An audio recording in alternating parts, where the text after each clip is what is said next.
All right, good morning, guys. We'll wait couple of minutes for other students to join in. तो 2-3 minute में resume करते हैं, ठीक है?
Hello hello hello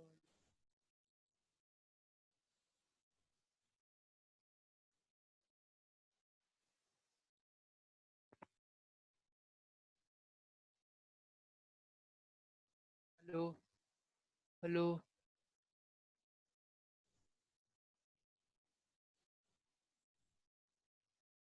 hello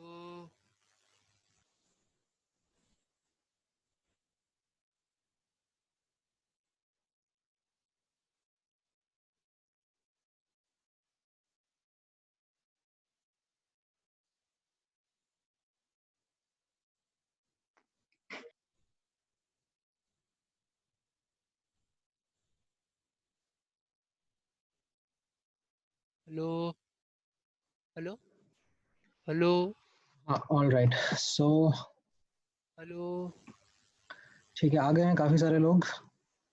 all hello right, good. So I am assuming कि आप लोगों ने हेलो वीडियो देख लिए होंगे। हेलो हाँ, कोई कुछ कहना चाह रहा है? अभय, कुछ कहना चाह रहे हो तुम? नो तुम्हें सर आवाज़ आ रही है? नो सर तो म्यूट कर दूं मैं तुम्हें?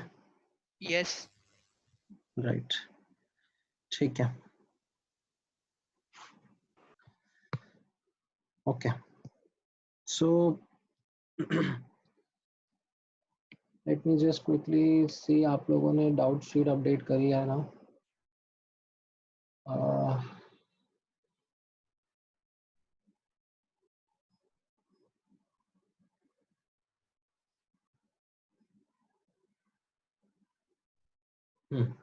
ठीक है। So in terms of the conceptual doubts, पहले मैं एक बार वही वैसे ही प्रोसेस फॉलो करते हैं जैसा हम लोग लास्ट टाइम कर रहे थे। Let me go through the important concepts and उसमें अगर आपके कुछ डाउट्स होंगे तो आप डेफिनेटली ऐड करना एंड लेट मी नो। तो in that video lecture 5 and 6 आप लोगों ने कॉन्सेप्ट पढ़ा होगा इलेक्ट्रोलिटिक सेल एंड इलेक्ट्रोलिसिस का, ठीक है? अब इसमें सबसे पहली चीज आप लोग समझना, that will be the working of an electrolytic cell.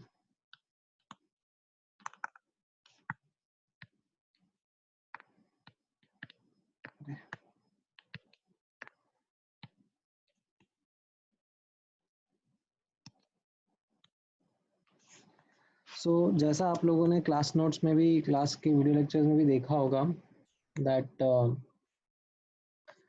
एक गैल्वेनिक सेल का एग्जांपल लेके ही आप लोगों को इलेक्ट्रोलिटिक सेल का वर्किंग बताया था। तो एक बार क्विक रिकैप कर देते हैं एंड उसमें जो इम्पोर्टेंट चीज़ें हैं वो मैं हाईलाइट कर देता हूँ। सो एक डैनियल सेल डैनियल सेल क्या होता है? जिंक एंड कॉपर का कॉम्बिनेशन.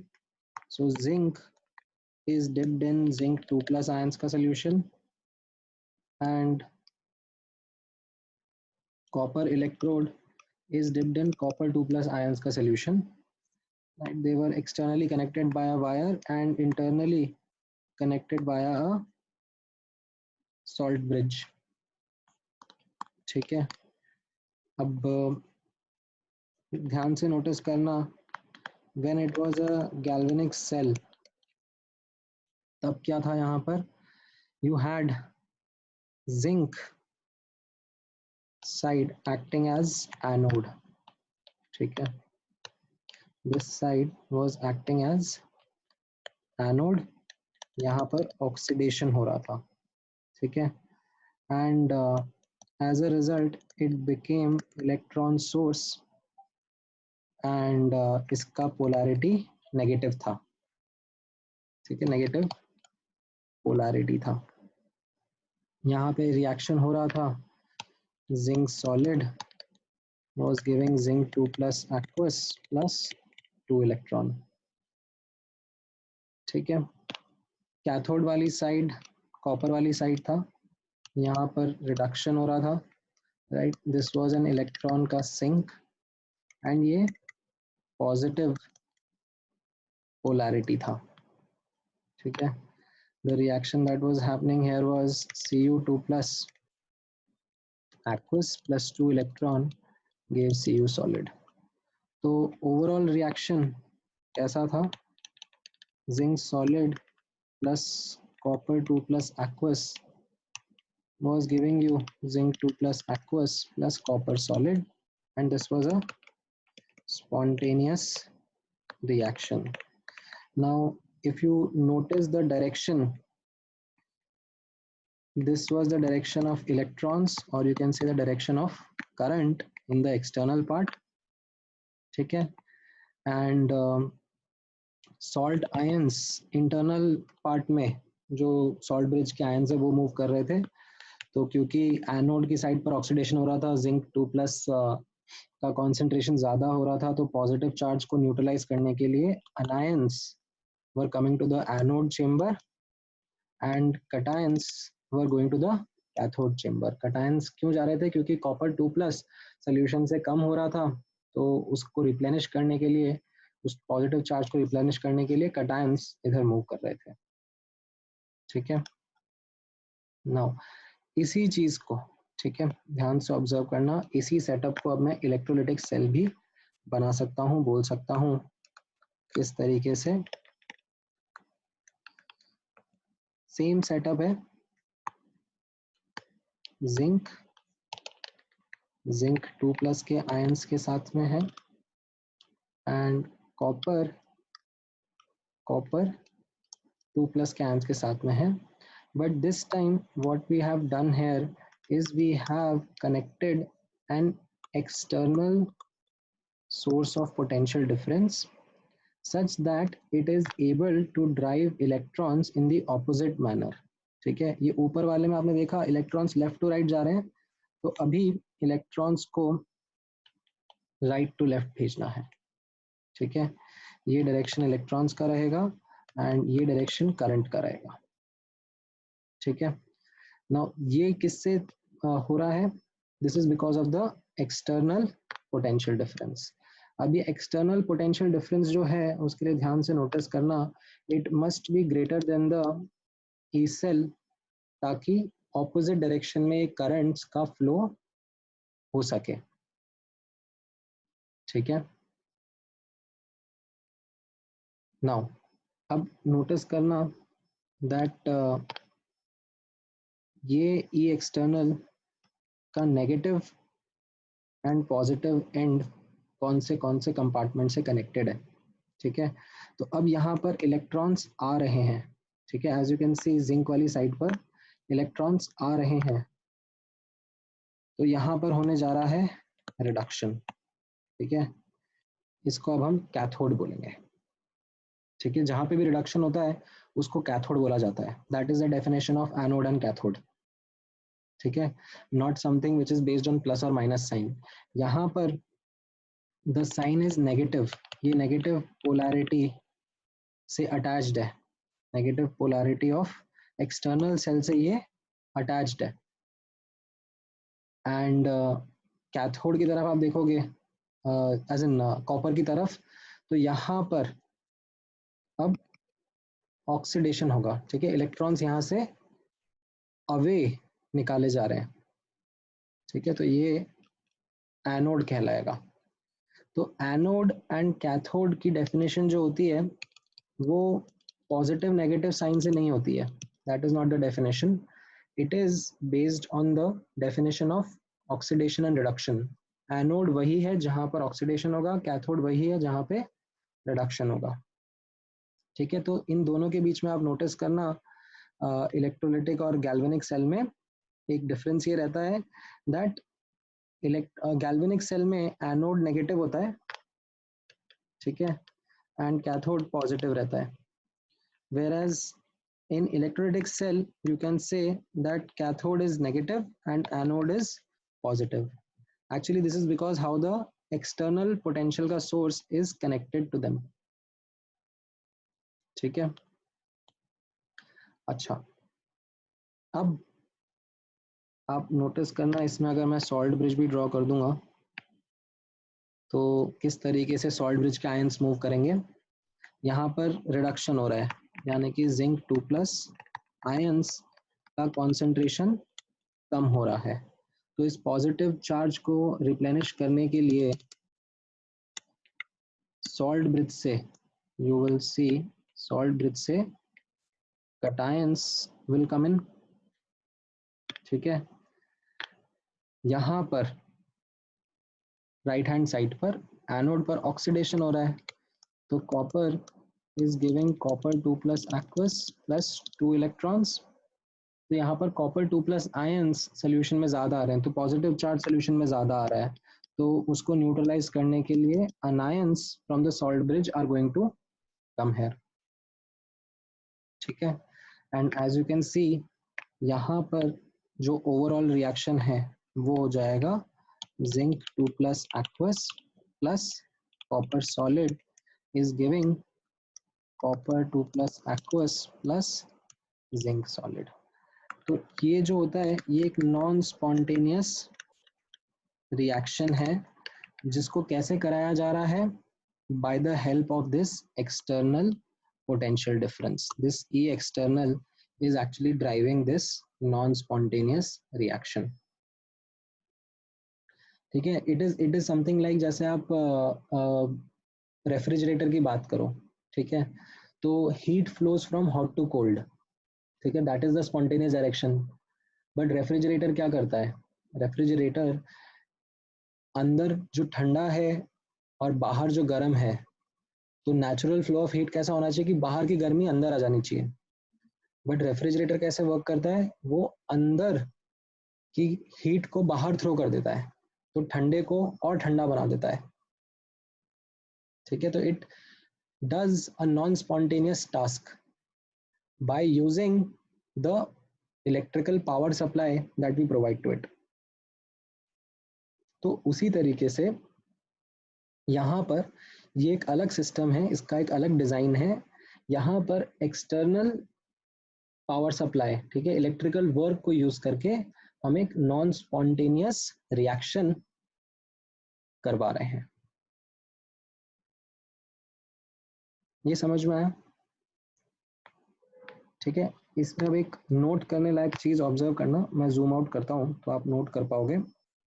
आप दोनों केसेस में, ठीक है, मुझे बताओ दैट करंट का डायरेक्शन कैसा है, एक्सटर्नल पार्ट में करंट का डायरेक्शन कैसा है,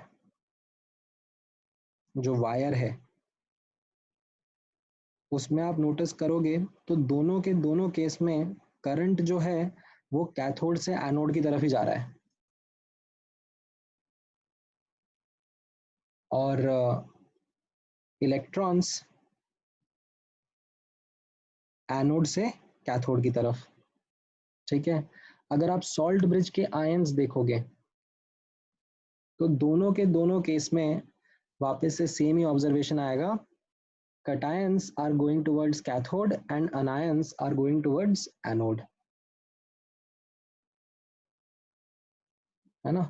तो ये एक नोटेबल ऑब्जर्वेशन है रिगार्डिंग दीज टू, ठीक है। तो ध्यान से ऑब्जर्व करना। In both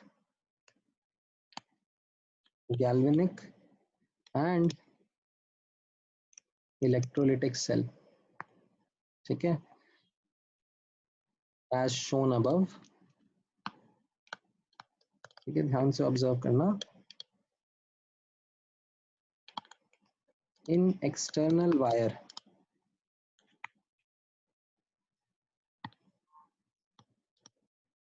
current goes from cathode to anode, ठीक है, और you can say electron go from anode to cathode, ठीक है। ऑल्सो एक और चीज नोट करना है यहाँ पर, इन इंटरनल पार्ट क्या हो गया आपका, सॉल्ट ब्रिज के आयंस, ठीक है, कैसे मूव कर रहे हैं, cations migrate towards cathode and anions migrate towards anode, ठीक है। ये पॉइंट भी समझ में आया आप लोगों को। सो आपको होपफुली ये इलेक्ट्रोलाइटिक सेल्स का वर्किंग समझ में आया, क्या है कैसा है।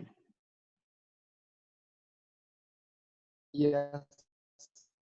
हाँ, कुछ डाउट है तो पूछो।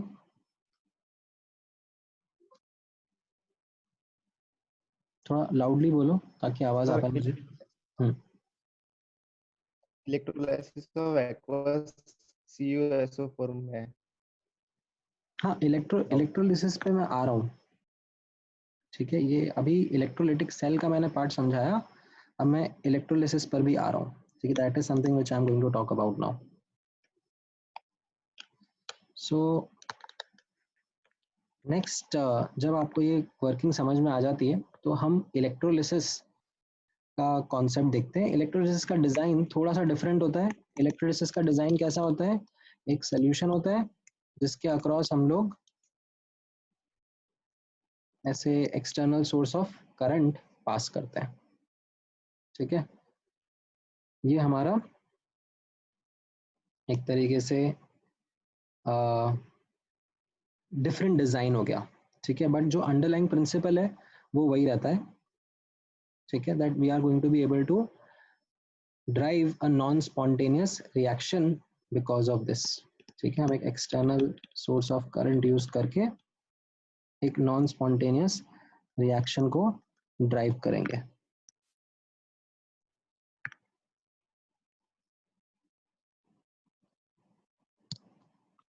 ठीक है।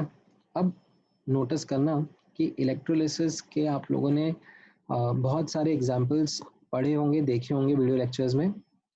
अब उन सब एग्जाम्पल्स में जो सबसे इम्पॉर्टेंट एस्पेक्ट है that is to understand what is going to be the product, ठीक है। तो यहाँ पर नोटिस करना, मैं आपको समराइज करके समझाता हूँ यहाँ पर, दैट की ऑब्जेक्टिव ऑफ इलेक्ट्रोलिसिस। अच्छा एक minute, before I even continue on this direction, मुझे आप लोगों से एक चीज समझना था। सी, एक और लेक्चर लगेगा आप लोगों को इलेक्ट्रोकेमिस्ट्री पूरा चैप्टर कंप्लीट कराने के लिए, ठीक है। आज का लेक्चर के बाद में एक और लेक्चर लगेगा। नाउ आप लोग सैटरडे को सुबह अवेलेबल हो उस लेक्चर के लिए, ठीक है। मैं टाइम बताता हूँ आपको। मेरा एक्चुअली दादर के एक बैच के साथ में लेक्चर है उस टाइम पर, तो मैं आप लोगों को उसी में क्लब करके, क्योंकि सेम ही चीज़ का डिस्कशन करना है, सैटरडे सुबह 8 बजे. Does that work for everyone here? Yes, sir. किसी को दिक्कत है तो मुझे बता दो, मैसेज कर दो, मतलब मैं कुछ और भी सोच सकता हूँ, बट बेस्ट यही रहेगा क्योंकि हमको इस वीक के अंदर इलेक्ट्रोकेमिस्ट्री का चैप्टर कंप्लीट करना है ताकि आप लोग संडे को, अपकमिंग संडे को टेस्ट दे पाओ. ठीक है. आई थिंक 31 में आप लोगों को टेस्ट है इलेक्ट्रोकेमिस्ट्री का. ठीक है. सो किसी को कोई प्रॉब्लम नहीं है तो सैटरडे, ठीक है, मैं यहाँ पे लिख देता हूँ सैटरडे 8 AM. सैटरडे को कौन सा डे रहेगा अपना? 23 में. Does this work for everyone? 8 से 11 रखेंगे. Yes, sir. ठीक है, ठीक है.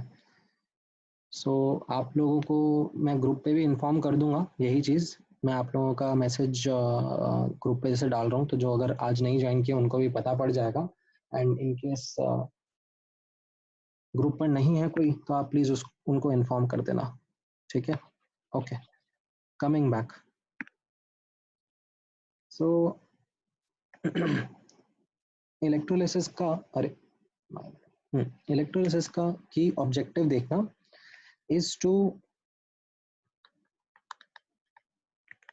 identify the products at electrodes.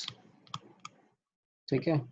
or you can say identify the reaction at electrodes. क्या रिएक्शन हो रहा है, ये हमारा एक की ऑब्जेक्टिव होता है जब हम लोग इलेक्ट्रोलिसिस स्टडी करते हैं. अब जब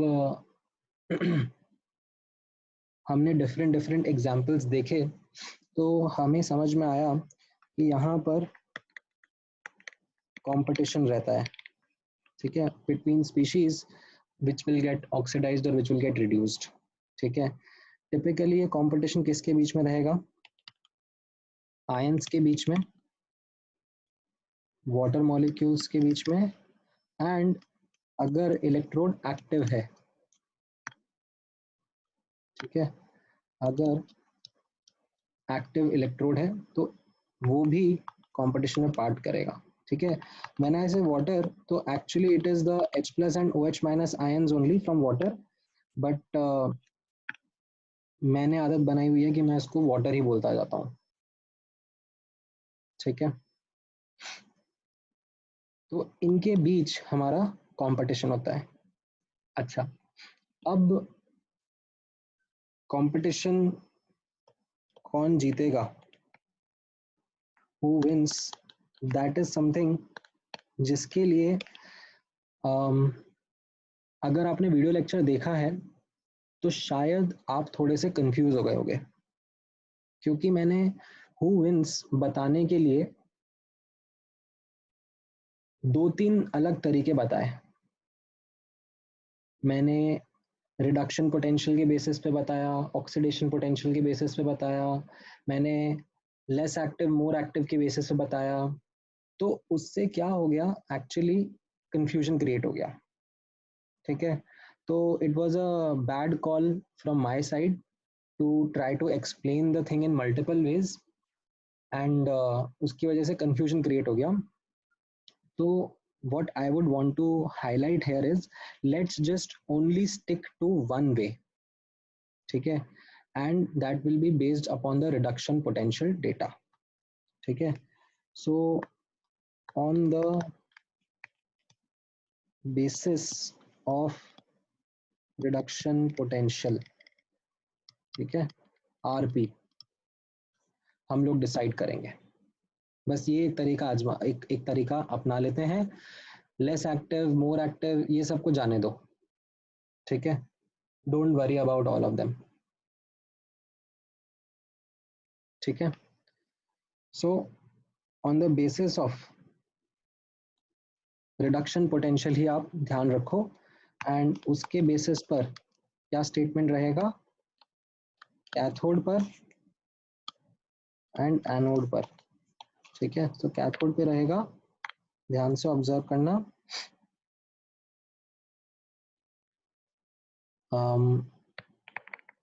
higher SRP reacts first, ठीक है। SRP भी मत बोलो, आप RP बोलो। अगर स्टैंडर्ड कंडीशन है तो S बन जाएगा, नॉन स्टैंडर्ड कंडीशन है तो आप सिर्फ रिडक्शन पोटेंशियल के बेसिस पे बोल सकते हो। एंड एनोड पे बोल दो आप lower reduction potential reacts first, ठीक है। आपको चाहिए तो आप ऑक्सीडेशन पोटेंशियल के टर्म्स में भी बोल सकते हो, but again in order to avoid any confusion आप रिडक्शन पोटेंशियल के बेसिस पे कमेंट करो कि who will win the competition, ठीक है। अच्छा, अब इसमें मैंने आप लोगों को कुछ एग्जाम्पल्स लेकर, 4-5 इलेक्ट्रोलिसिस के एग्जाम्पल लेकर इस चीज़ को प्रैक्टिस में दिखाया भी था। तो वो एग्जाम्पल्स आप डेफिनेटली अपने नोट्स में रखना एंड इंश्योर करना कि वो examples are really common one, ताकि आपको ध्यान रहे, ठीक है। अब यहाँ पर नोटिस करना एक और इम्पॉर्टेंट पॉइंट रहेगा, समटाइम्स, ठीक है, not all times but sometimes case of over potential or over voltage also plays a role in deciding the product,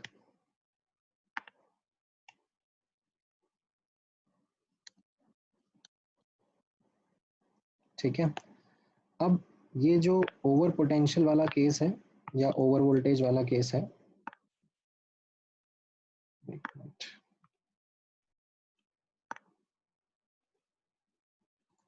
इसके लिए मैंने आपको बोला था, ये वाला एग्जांपल देखते हैं, इलेक्ट्रोलिसिस ऑफ ब्राइन सॉल्यूशन, ठीक है। ब्राइन सॉल्यूशन क्या होता है? कॉन्सेंट्रेटेड NaCl का सॉल्यूशन। सो यहाँ पर कैथोड पर, ठीक है, Na प्लस वर्सेस वाटर के बीच में वाटर जीत जाता है, एंड एनोड पर Cl माइनस वर्सेस वाटर के बीच में, ठीक है, Cl माइनस एंड वाटर के बीच में एक्चुअली जीतना जीतना वाटर को चाहिए था, ठीक है। वाटर शुड हैव वन, ठीक है, शुड हैव वन थर्मोडायनेमिकली, ठीक है। तो however what happens is, however the rate of evolution of O2, why will O2 evolve?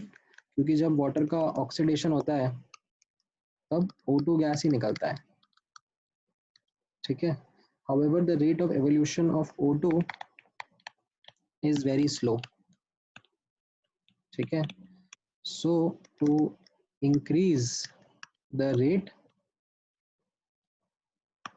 we supply higher potential, which then makes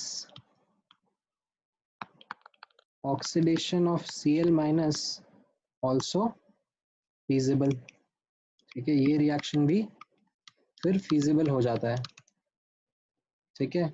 now होता क्या है, it is observed that evolution of fluorine gas becomes kinetically favored, ठीक है। ये actually हुआ क्या कि आपने एक्सटर्नल पोटेंशियल का सोर्स जो है, ठीक है, वो 0 वोल्ट से बनाना शुरू करा, ठीक है। आप बढ़ाते जा रहे हो तो एक लेवल आया जहां पर O2 गैस का एवोल्यूशन फीजिबल हुआ, ठीक है। ये Cl2 गैस के निकलने के पहले ही था, ठीक है, बट स्पीड स्लो थी तो आपने बोला कि नहीं हम थोड़ा सा और बढ़ा देते हैं पोटेंशियल डिफरेंस, एंड उससे Cl2 का एवोल्यूशन भी पॉसिबल हो गया। तो यहाँ पे ये दोनों थर्मोडाइनेमिकली पॉसिबल हो गए। अब दोनों थर्मोडाइनेमिकली पॉसिबल हैं तो क्या होगा, जब इलेक्ट्रॉन देने हैं तो ये भी दे सकता है, Cl2 भी as an chlorine chloride ion भी दे सकता है और वाटर भी दे सकता है, दोनों इलेक्ट्रॉन दे सकते हैं, एनोड पर ऑक्सीडेशन होना है। तो इनमें से जो डोमिनेटिंग प्रोडक्ट बना was the one which showed faster kinetics। तो आप ऐसे मान के चलो कि लेट्स से 1 घंटे का टाइम ड्यूरेशन हुआ तो उसमें मुश्किल से कुछ O2 ने इलेक्ट्रॉन्स दिए, and most of the electrons were then given by chloride ions only. ठीक है, वाटर ने मुश्किल से कुछ इलेक्ट्रॉन दिए, मेजॉरिटी इलेक्ट्रॉन्स क्लोराइड आयंस ने दे दिए। तो हमें डोमिनेंट प्रोडक्ट क्या दिखेगा, हमें डोमिनेंट प्रोडक्ट दिखेगा Cl2 गैस।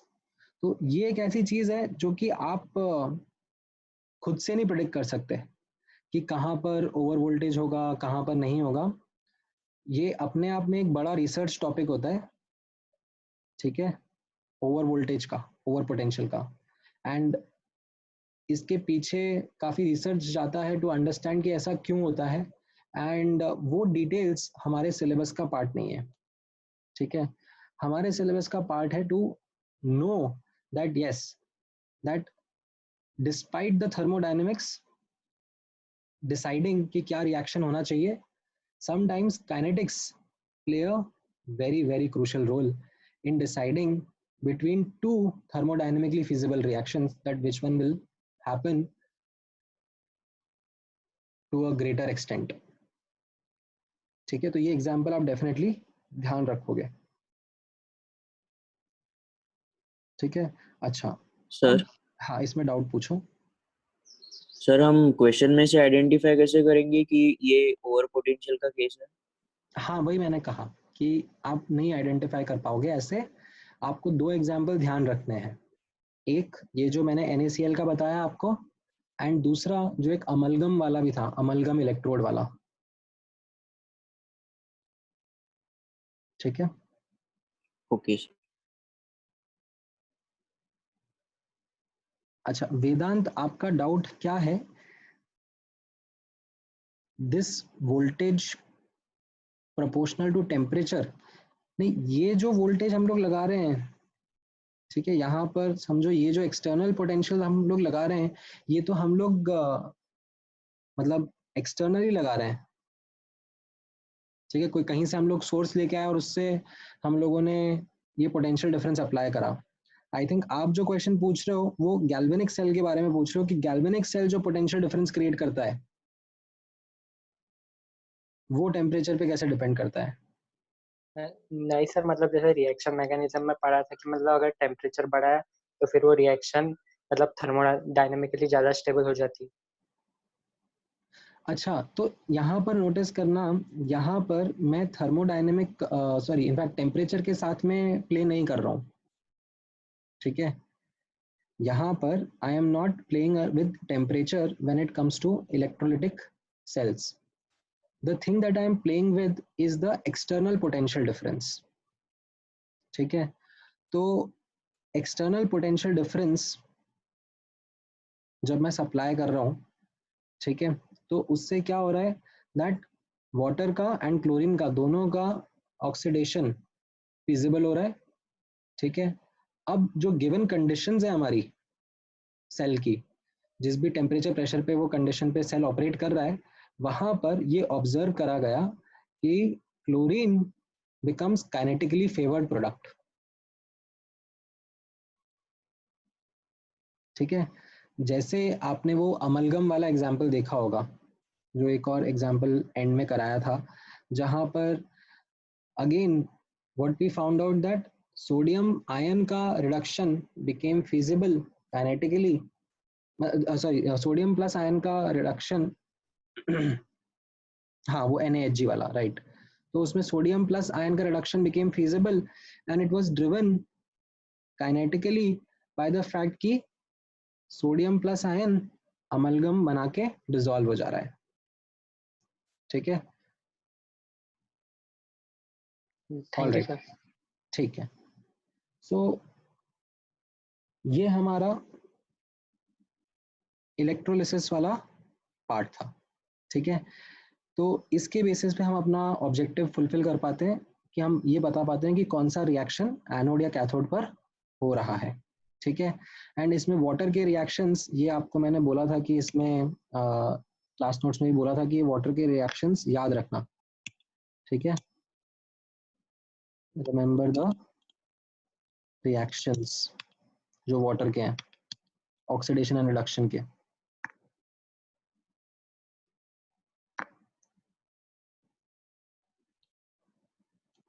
ऑलराइट, अच्छा, अब इसके बाद में जो नेक्स्ट पार्ट होता था दैट वाज कैलकुलेशन, ठीक है। तो ये फैराडेज लॉ, तो ये एक बार आपको समझ में आ गया। हाँ बोलो। Sir electrolysis of aqueous CuSO4 में डाउट है। हाँ हाँ बोलो ना। एक्वस CuSO4 का इलेक्ट्रोलिसिस करा रहे हैं, कैसी इलेक्ट्रोड्स के साथ में? नहीं, उसमें अगर हमने एक्सटर्नल पोटेंशियल अगर क्रिएट नहीं किया तो हम्म फिर जहाँ पे अगर इम्प्योर, जहाँ पे एनोड पे बन रहा था तो प्योर एनोड पे, इम्प्योर एनोड पे बन, कैथोड पे बन सकता है क्या अगर उसके पोटेंशियल से, सेल्फ पोटेंशियल से? मतलब जैसे सेटअप ऐसा है कि ये सोल्यूशन है कॉपर सल्फेट का, ठीक है।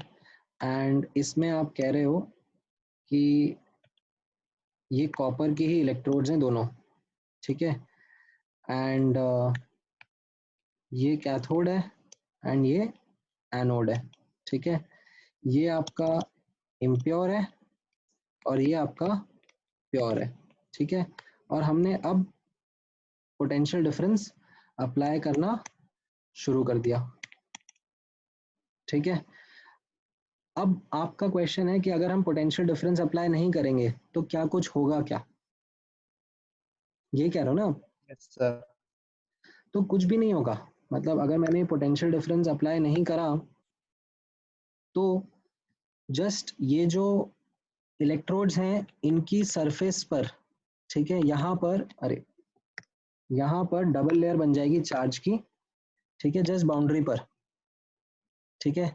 यहाँ पर ऐसे एक पॉजिटिव और नेगेटिव की ऐसे डबल लेयर, जो हमने स्टार्टिंग में बात करा था ना, हेल्महोल्ट्ज डबल लेयर, बस वो डबल लेयर बन के रह जाएगी और इक्विलिब्रियम आ जाएगा, ठीक है। उसके अलावा और कुछ भी नहीं हो पाएगा, yes sir, thank you sir, समझ गया। ठीक है। और सर वो ई एक्सटर्नल कैसे निकालना, वो भी एक बार बता। ई एक्सटर्नल कैसे निकालना है?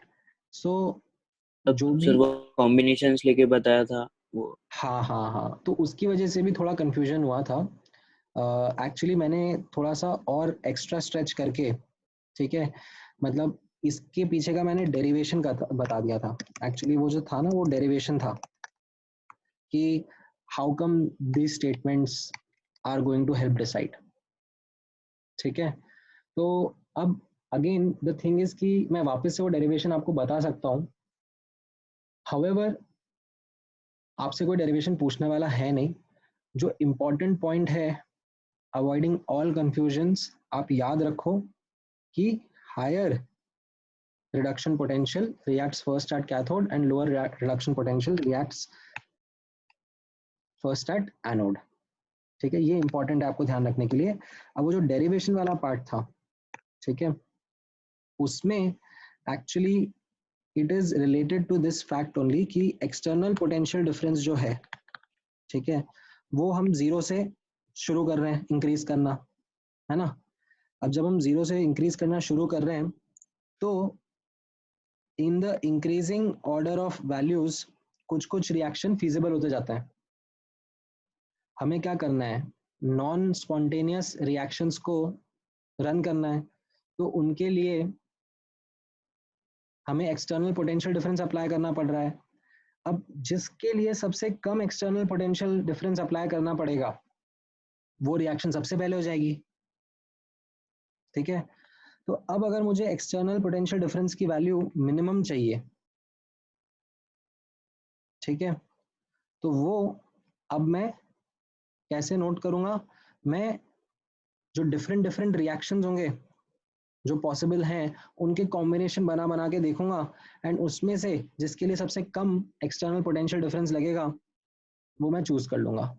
ठीक है, एंड ये प्रोसेस जब हम बार बार करते हैं तो हमें समझ में आता है mathematically speaking that the combination that will happen first is the one जहां पर कैथोड में हायर रिडक्शन पोटेंशियल हो और एनोड पे लोअर रिडक्शन पोटेंशियल। सर हाँ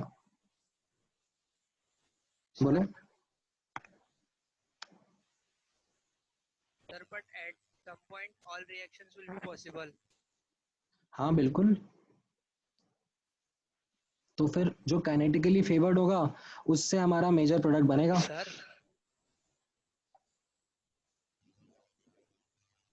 तो केस ऑफ ओवर पोटेंशियल हो गया ना कि आपने ये एक्सटर्नल मान लो खूब बढ़ा के यूज कर लिया, अब सारे कॉम्बिनेशन पॉसिबल है, तो उसमें उन कंपटीशन में जो काइनेटिकली फेवर्ड होगा वो रिएक्शन से हमारा डोमिनेटिंग प्रोडक्ट आएगा।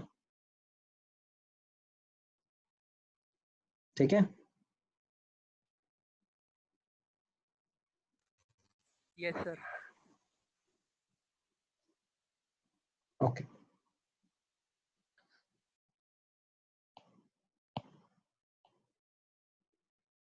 All right, now let's come to this calculation वाला पार्ट जो फैराडेज लॉ वाला पार्ट मैं आपको बता रहा था।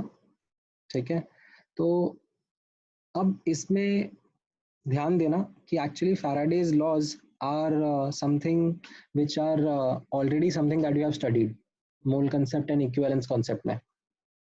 ठीक है, तो नोटिस करना, फर्स्ट लॉ के बारे में बात करता हूँ और बहुत सिंपल है फर्स्ट लॉ, एक बार में आपको क्लियर हो जाएगा यहाँ पे। अच्छा, आप लोगों को एन फैक्टर का डेफिनेशन याद है?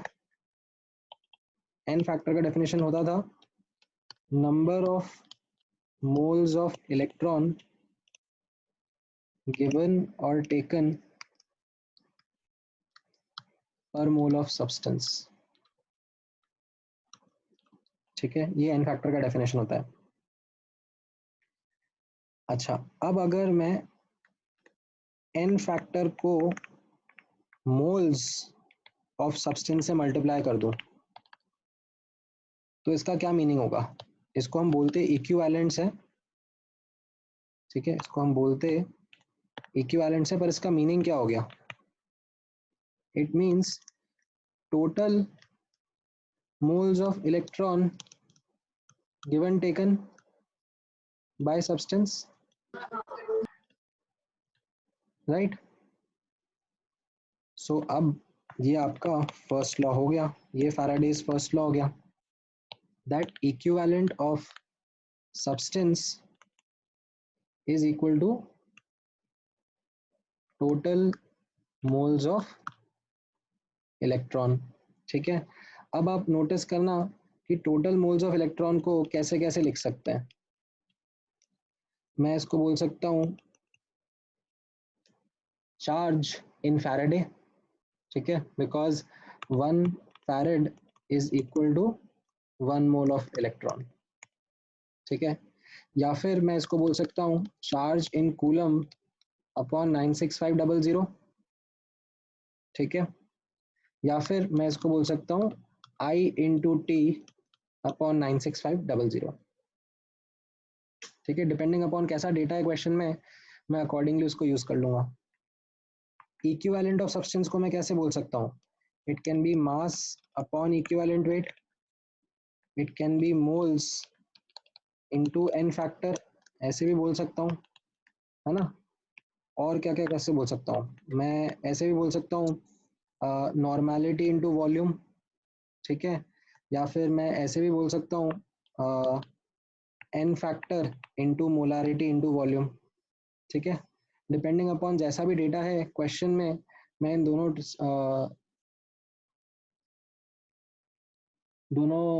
Left hand side and right hand side को अकॉर्डिंगली यूज कर सकता हूँ। ये समझ में आया? ये मेरा फर्स्ट लॉ हो गया, ये फैराडेज फर्स्ट लॉ है, प्रीटी सिंपल। मतलब ये इक्विवेलेंट की डेफिनेशन ही थी जो कि आपको ऑलरेडी पता थी। ठीक है, अब सेकेंड लॉ क्या कहता है? ठीक है, सेकेंड लॉ क्या कहता है? Second law is actually law of conservation of electrons. ठीक है, तो इसमें कैसा हो रहा है सेकेंड लॉ के हिसाब से? ठीक है, same charge passed through cell. ठीक है, अगर सेम चार्ज पास हो रहा है पूरे सेल के थ्रू, तो equivalent of substance 1 will be equal to equivalent of substance 2, क्योंकि both are equal to the number of moles of electrons। ठीक है, तो अगर एनोड पर कोई सब्सटेंस का रिएक्शन हो रहा है, कैथोड पर कोई सब्सटेंस का रिएक्शन हो रहा है, तो उनके थ्रू सेम चार्ज पास हो रहा है, तो उनके इक्विवेलेंट बराबर होंगे। ठीक है, या फिर आप ऐसे बोल सकते हो, अगर सीरीज में कनेक्टेड है cells, same charge passed through cell connected in series, तो भी उसमें आप यही कर सकते हो, equivalent of substance in cell 1 will be equal to equivalent of substance in cell 2, क्योंकि उनके थ्रू अगेन सेम ही चार्ज पास हो रहा है। तो फर्स्ट लॉ से ही एक्चुअली ये सेकेंड लॉ बिल्ड हो रहा है। ठीक है, अच्छा 96500 क्या है? 96500 इज फैराडे एंड कूलम का रिलेशनशिप ना। 1 फैराड इज इक्वल टू, अभी क्या बताया मैंने, 1 मोल ऑफ इलेक्ट्रॉन। तो यहाँ से नोटिस करना, 1 मोल ऑफ इलेक्ट्रॉन मतलब 6.02 इंटू 10 की पावर 23 इलेक्ट्रॉन्स, और हर एक इलेक्ट्रॉन का चार्ज कितना होता है? 1.6 इंटू 10 की पावर -19 कूलम। तो ये रफली 96500 कूलम आ जाता है। ठीक है, that is the relationship between Faraday and coulomb.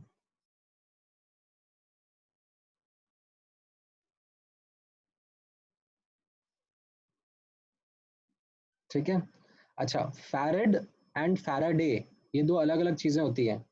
आप लोगों ने इलेक्ट्रोस्टैट्स में पढ़ा होगा, तो farad is the unit of capacitance, वो नहीं है यहाँ पर, ये फैराडे है, फैराडे इज कांस्टेंट है, तो इसका डेफिनेशन अलग है, उन दोनों का आपस में मिक्स मत करना।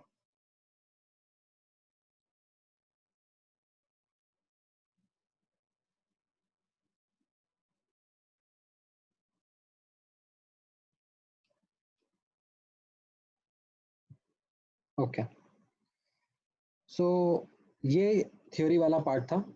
इसमें आपको कुछ कॉन्सेप्चुअल डाउट्स हैं और तो मुझसे पूछो, otherwise then I will move towards the booklet questions.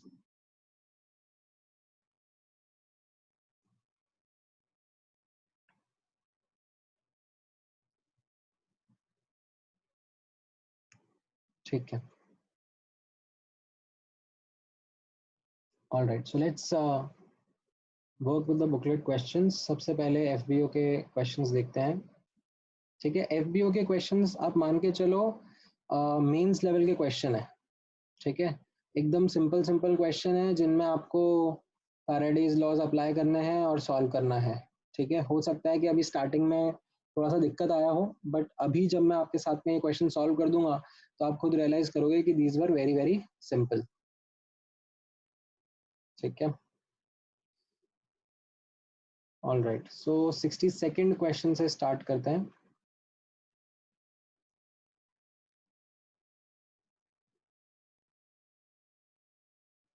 Sixty second question, हाँ तो ये आपको ध्यान रखना पड़ेगा, ये मैंने आपको बताया ना, this is something to be remembered.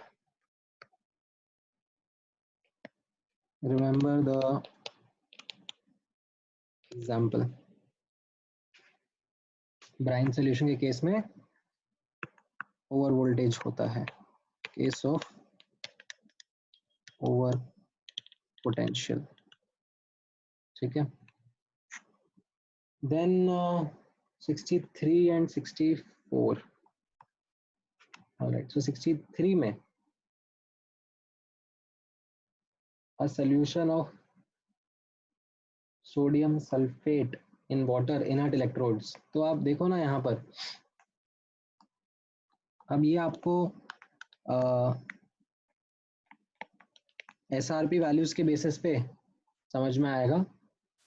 तो Na प्लस एंड वाटर में वाटर जीतेगा, एंड सल्फाइट एंड वाटर में भी वाटर जीतेगा। तो ये आपका बेस्ड ऑन SRP डेटा है, ठीक है। अब आप बोलोगे कि मुझे तो SRP डेटा याद ही नहीं है, ठीक है, तो उसके लिए आपको बोला है, मैंने क्लास लेक्चर में भी बताया था कि रिलेटिव ऑर्डर याद रखना, भले डेटा मत याद रखो, बट कौन सा ऊपर है कौन सा नीचे है उसके बारे में थोड़ा बहुत आइडिया रखना पड़ेगा आपको, ठीक है। ऑल राइट, देन 64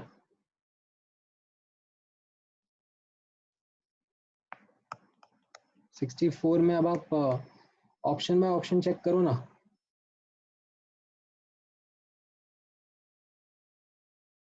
ठीक है, ए ऑप्शन में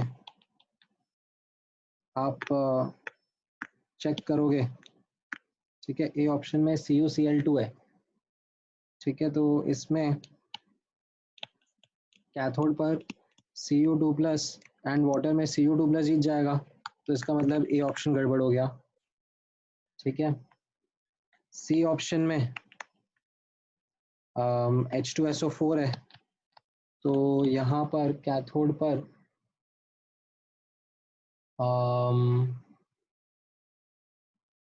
कैथोड पर तो एक्चुअली सही निकलेगा, H प्लस निकलेगा, बट यहाँ पर गड़बड़ होगी एनोड पर। एनोड पर सल्फेट और वाटर के बीच में वाटर जीत जाएगा, तो O2 निकलेगा, Cl2 नहीं निकलेगा। ये आपका सही सोल्यूशन होगा बी वाला, ठीक है। इसमें आपका ओवर वोल्टेज का केस रहेगा, सो एज अ रिजल्ट आपका क्लोरीन निकलेगा।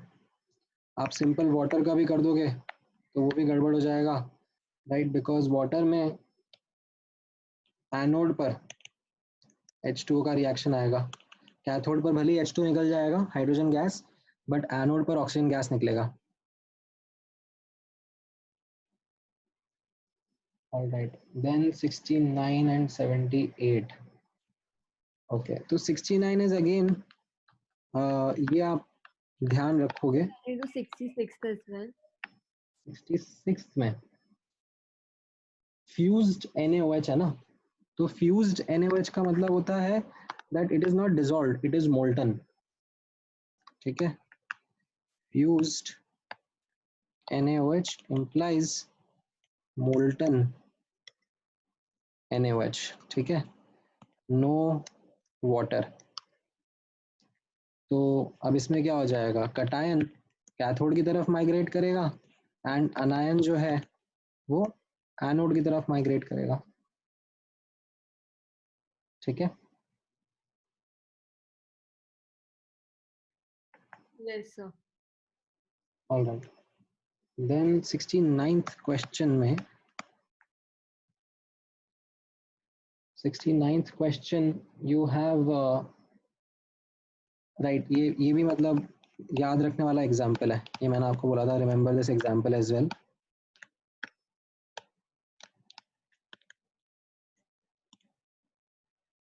This is also a case of overvoltage. So अब इसमें नोटिस करना कि बी एंड सी दोनों ऑप्शन सही लगते हैं, ठीक है, बट नोटिस करना B I would say is the primary reason, ठीक है, because it talks about thermodynamic feasibility, ठीक है, that is what it talks about, कि हम लोग जब ज्यादा पोटेंशियल अप्लाई करेंगे, ठीक है, तो reduction of Na plus would be possible. C option is actually the secondary reason कि अभी दोनों थर्मोडायनेमिकली पॉसिबल हो गए, ठीक है, तो अमलगम का फॉर्मेशन डोमिनेट कर गया because kinetically it got favoured. Sodium getting dissolved in Hg is something which got kinetically favored. ठीक है, अगर यही चीज प्लैटिनम इलेक्ट्रोड के साथ हो रही होती, ठीक है, एंड आप ओवर वोल्टेज सप्लाई करते, तब भी डिपोजिशन नहीं होता Na+ का, ठीक है, बिकॉज थर्मोडायनेमिकली फीजिबल हो गया but kinetically it will not happen.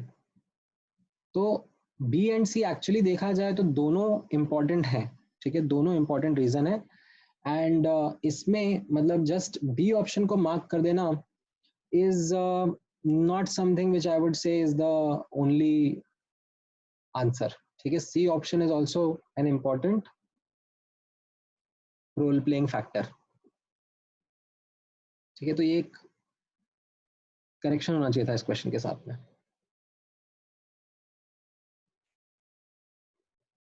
Okay, then 78th question. हाँ, सो ओके, ये आई थिंक आप डेफिनेशन भूल गए, बट 1 ग्राम एटम, ठीक है, इसको हम लोग रीड करते हैं ऐसे 1G हाइफन एटम, ठीक है, which means 1 mole of atom. ठीक है, this is how it is red. ये मोल कंसेप्ट में आपने सीखा होगा. सो ये एक्चुअली 1 मोल एटम की बात कर रहा है. ठीक है, तो किस केस में अगर मैं इसमें कैलकुलेशन करूं, मतलब moles into n factor is equal to charge in farad. तो अगर मैं ABCD ऑप्शंस कंसिडर करूं यहाँ पर, तो सबका अगर एक एक मोल लूं तो n फैक्टर पहले केस में 3 रहेगा, दूसरे केस में 2 रहेगा, 2 रहेगा, 1 रहेगा, क्योंकि यही इनके आयंस का चार्ज है. तो इससे आपको पता पड़ेगा that only D option is the correct one, जिसको 1 फैरेड के अंदर 1 मोल डिपॉजिट हो रहा है. ठीक है, देन 80th क्वेश्चन.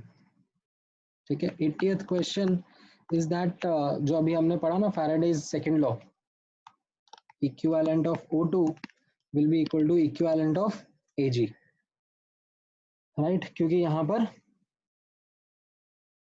एक का रिएक्शन एनोड पे हो रहा है, एक का रिएक्शन कैथोड पे हो रहा है. ठीक है, यहाँ पर नोटिस करना रिएक्शन कैसा है.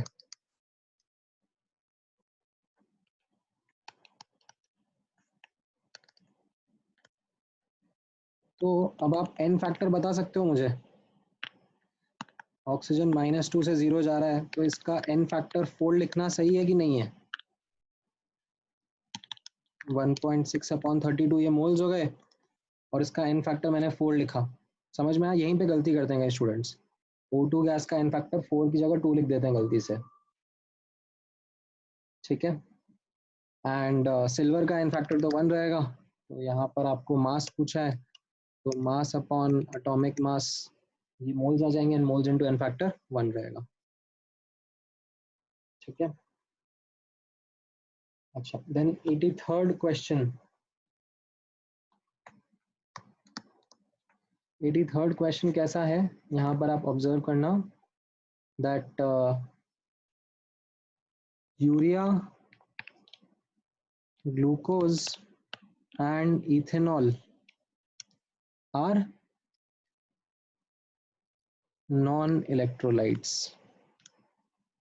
ठीक है, whereas AgNO3 is an electrolyte. तो आप सॉल्यूशन के थ्रू करंट पास करोगे तो सिर्फ AgNO3 के केस में रिएक्शन होंगे. ठीक है, बाकी के केस में तो आयंस ही प्रेजेंट नहीं है, तो कंडक्शन ही नहीं हो पाएगा. Hardly any current will be there.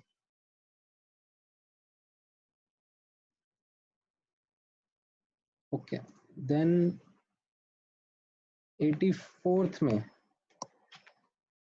ये तो स्ट्रेट फॉरवर्ड है.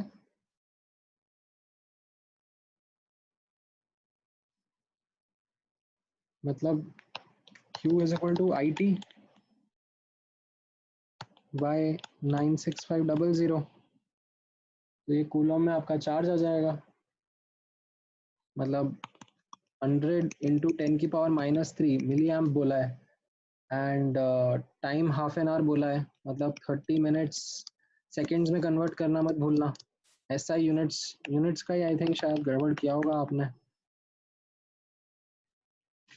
तो ये आपका चार्ज इन, अच्छा एक्चुअली माय बैड, आपको ऑप्शन जो है वो कूलम्स में है ना, हाँ तो ये डिनोमिनेटर से 96500 हटा दो, आपको कूलम्स में आंसर करना है।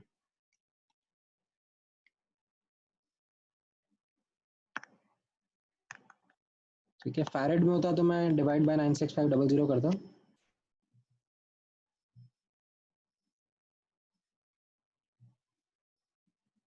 देन 86 एंड 92, 86 तो स्ट्रेट फॉरवर्ड है, 86 में तो क्या है, देयर इज नो, मतलब ये जो फैराडेज लॉ है ये क्या हो गया, मोल कंसेप्ट या इक्विवेलेंस कॉन्सेप्ट ही हो गया ना।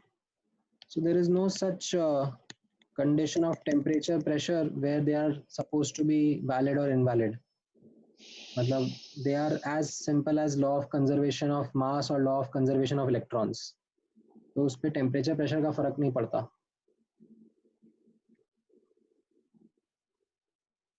(92 and 94), 92 में आप कैसे करोगे? 3 फैरेड है, आयरन ब्रोमाइड है, वेट ऑफ आयरन मेटल, तो ठीक है ना, मतलब equivalent of Fe deposited is equal to the charge in farad, so mass divided by atomic mass into इसका n फैक्टर तो 2 रहेगा क्योंकि Fe 2 प्लस से आ रही है, तो स्ट्रेट फॉरवर्ड है। देन 94 एंड 95, 94 में भी वापस से आप देखो सीरीज में कनेक्टेड है, right, so equivalent of Ag will be equal to equivalent of Cu, right, तो 1.08 अपॉन 108 मोल्स हो गए, n फैक्टर इसका 1 रहेगा, and amount of copper deposited, अब ये मास अपॉन 63.5 इंटू 2, तो आप निकाल लोगे। देन 95, वापस से वही ग्राम एटम, मतलब 1 mole of atom, 1 gram atom implies 1 mole atom, वो चीज आप कनेक्ट नहीं कर पाए। 98, ओके 98 में नाइट्रोबेंजीन एंड एनिलीन, ठीक है, तो ये नाइट्रोबेंजीन का स्ट्रक्चर है और ये एनिलीन का स्ट्रक्चर है, तो आप देखोगे तो यहाँ पर नाइट्रोजन +3 से -3 जा रहा है, तो एक्चुअली n फैक्टर जो हो गया यहाँ पर, n फैक्टर ऑफ नाइट्रोबेंजीन अगर आप पूछोगे तो आपका आंसर आ जाएगा 6, तो 12.3 जो मास है अपॉन मॉलिक्यूलर वेट, ये मोल्स आ गए, इनटू n फैक्टर आप करोगे तो इक्विवेलेंट्स आ जाएंगे, and that should be equal to eta IT by 96500, तो ये 50% एफिशिएंसी दिया हुआ है, एंड एक्चुअली ये हो गया चार्ज इन फैरेड या चार्ज इन कूलम अपॉन 96500। तो आपको क्वांटिटी ऑफ इलेक्ट्रिसिटी पता पड़ जाएगा कितना लगाना पड़ेगा। देन 102 एंड 104, ओके, सो 102 तो आसान हो गया ना, an ion is reduced to element when it absorbs this many electrons, तो यहाँ पर आप देखना ना, equivalent is equal to charge in farad, है ना। अब आपको चार्ज इन फैरेड होता है 1 mole of electrons, 6 into almost 10 की पावर 23 इलेक्ट्रॉन। बट अभी आपको कितना बोला जा रहा है कि 6 इंटू 10 की पावर 20 इलेक्ट्रॉन्स है, राइट। तो ये इक्विवेलेंट कितना आ गया आपका 10 की पावर -3, इतना आपका इक्विवेलेंट्स है, ठीक है।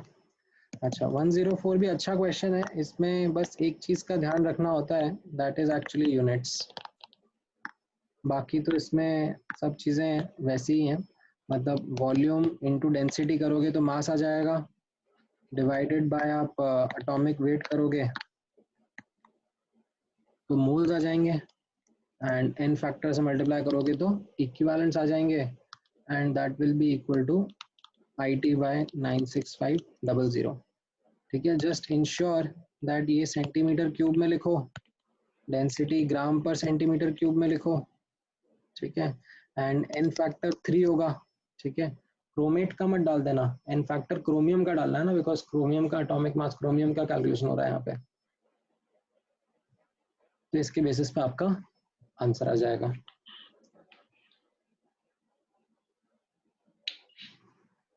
ये क्लियर है सबको? FBO में और कोई डाउट है?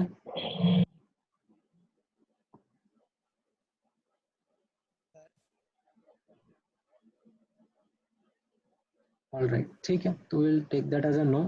अच्छा मुझे 5 मिनट का टाइम दो। इनफैक्ट अभी हाँ 12:40 हो रहा है, मतलब मेरे लैपटॉप की घड़ी थोड़ी सी आगे है, बट एक्चुअल टाइम 12:40 हो रहा है।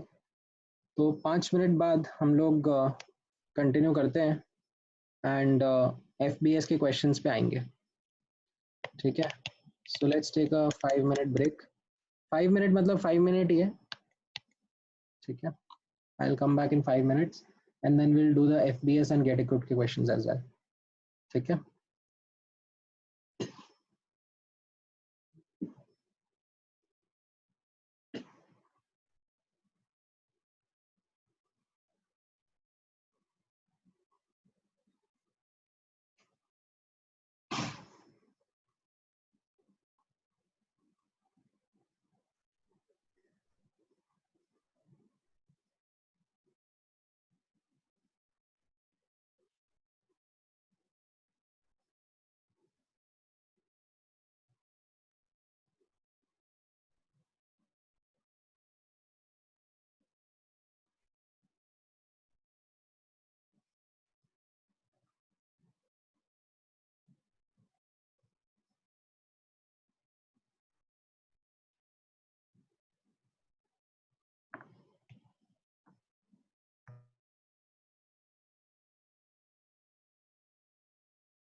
ऑल राइट,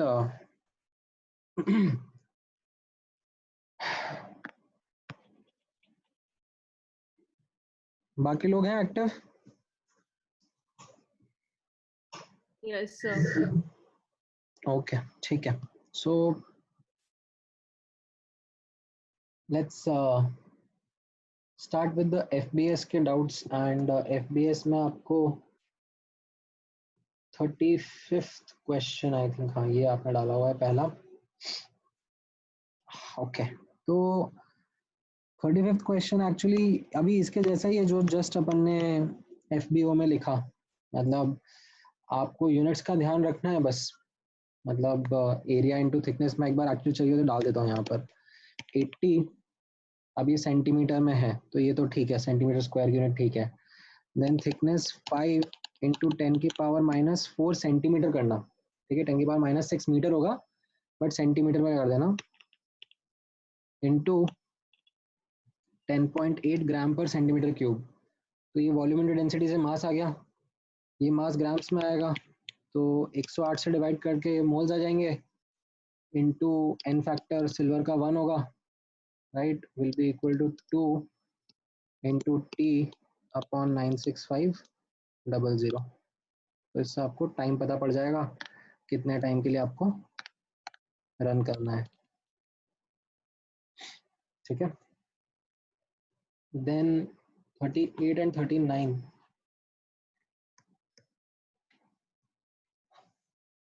हाँ 38 is actually a good question.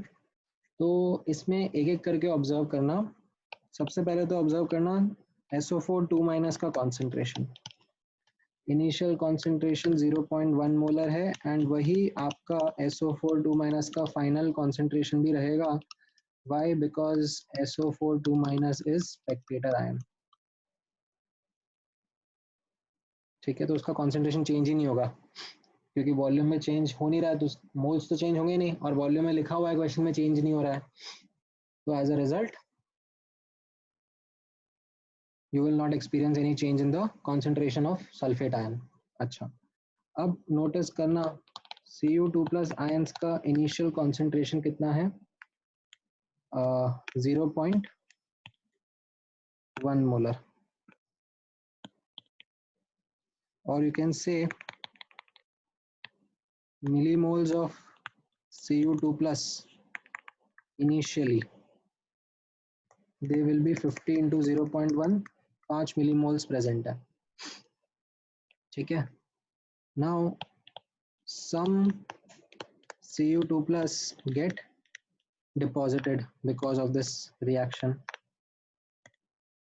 ठीक है. अब वो कितने डिपॉजिट हो रहे हैं हम उसका कैलकुलेशन कर लेते हैं.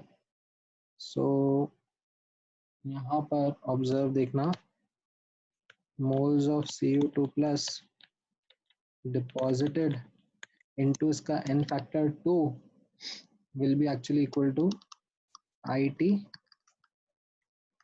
बाय 96500. ठीक है. So millimoles of Cu2 plus left will be equal to initial minus deposited, right? So ये initial तो ये 5 है एंड ये deposited. आप यहाँ पे मोल्स मत डालना, मिली मोल्स डालना. ठीक है, तो अगर यहाँ पर मिली मोल्स भी डालने हैं, ठीक है, तो यहाँ पे 10⁻³ से मल्टीप्लाई करके फिर डालना, क्योंकि जो आप निकाल रहे हो मोल्स निकाल रहे हो तो उनसे मिली मोल्स कंप्यूट करके यहाँ पे डालोगे तो आपको मिली मोल्स मिल जाएंगे. एंड इससे फिर Cu2 प्लस का concentration will be these millimoles upon the volume that is 50 ml. तो उससे आपको Cu2 प्लस का फाइनल कॉन्सेंट्रेशन मिल जाएगा. ठीक है. अच्छा, अब आपको H प्लस आयन के ऊपर फोकस करना है. ठीक है. सो H प्लस आयन के ऊपर फोकस करने के लिए ध्यान से ऑब्जर्व करना कि इसमें एक इम्पॉर्टेंट पॉइंट है. H plus is a non-redox species. ठीक है. तो इक्विवेलेंट वाला कॉन्सेप्ट मत लगाना. What I would advise is, क्योंकि इसमें एन फैक्टर डिफाइन नहीं कर पाओगे ना, तो आप इसमें लिख देता हूँ मैं यूज मोल कंसेप्ट। कैसे यूज करना है मोल कंसेप्ट, यहाँ पे ऑब्जर्व करना, आपके सामने रिएक्शन है 2H2O is giving O2 plus 4H plus 4 electron. ये रिएक्शन हो रहा है, तो मोल्स अपॉन कोफिशिएंट तो आता ही है, तो बस ये 4 कट गया, दोनों का कोफिशिएंट 4 था। एंड मोल्स ऑफ इलेक्ट्रॉन क्या हो जाएगा, moles of electron is IT/96500। सो इससे मोल्स ऑफ H प्लस आ जाएगा, जिससे आपको फिर H प्लस का कॉन्सेंट्रेशन मिल जाएगा। ये समझ में आया? सो अच्छा क्वेश्चन है 38। इसमें एक इंटरेस्टिंग कॉन्सेप्ट आपके सामने आया है, that you should use mole concept in case it is a non-redox species। ठीक है,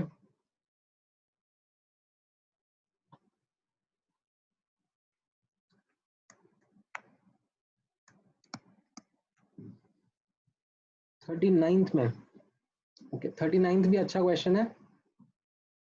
39th में एक्चुअली नोटिस करना, यहाँ पर loss of mass is because of 2 things. ठीक है, और ये आपको जब स्ट्राइक करता है जब आप रिएक्शन आइडेंटिफाई कर पाओ क्या क्या हो रहा है एनोड एंड कैथोड पर। So loss of mass is because of Cu2 plus deposited and O2 liberated। ठीक है, इन दोनों की वजह से होगा।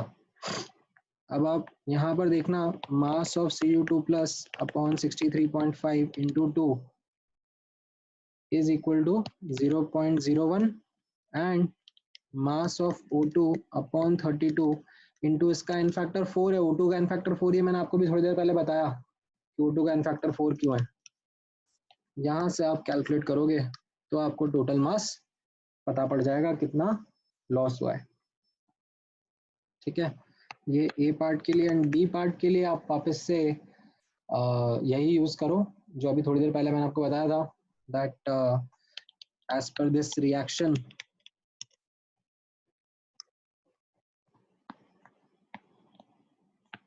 moles of H plus upon its coefficient is equal to moles of electrons upon its coefficient। तो यहाँ से आपको moles of H plus मिल जाएगा, it will be equal to 0.01।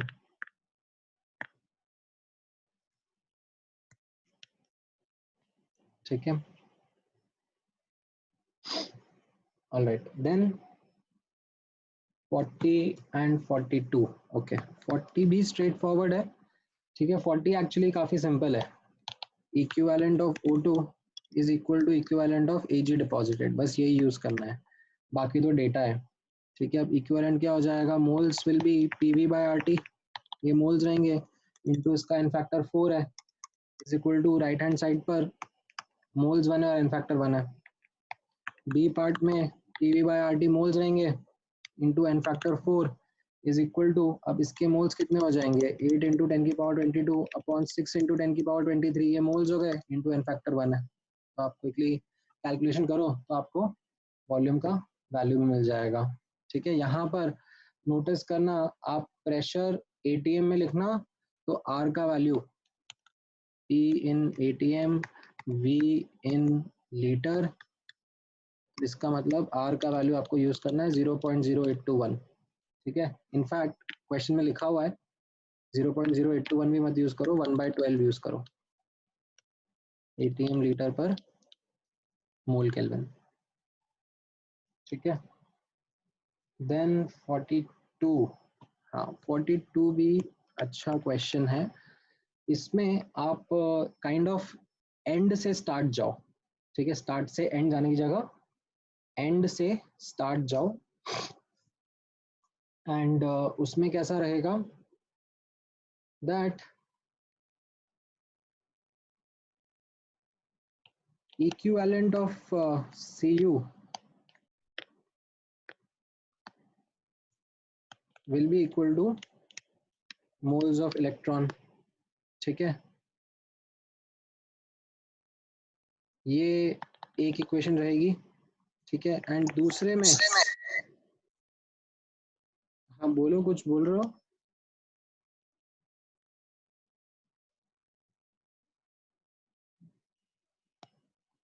Okay, सो पहले सेल में equivalent of Cu will be equal two moles of electron, ठीक है। And दूसरे वाले सेल में नोटिस करना ये जो NaOH है ये कहाँ से आ रहा है, ये वाटर के रिडक्शन से आ रहा है,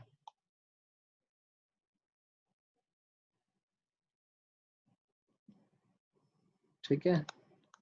सो यहाँ पर आप देखोगे तो moles of electron upon 2 is equal to moles of OH minus upon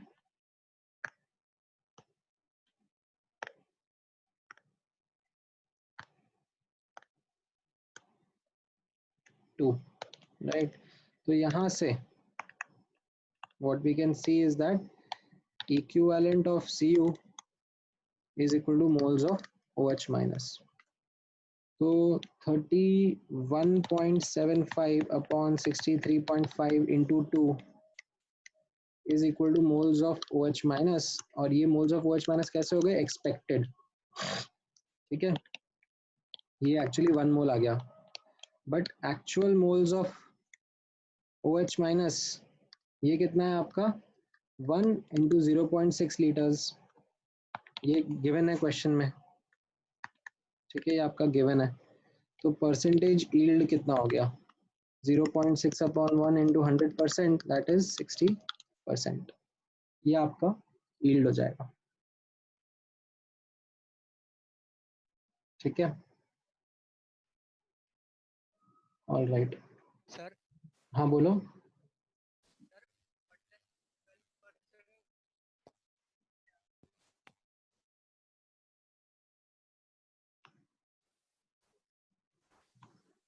बोलो, आवाज नहीं आई तुम्हारी, थोड़ा कट गया बीच में आवाज।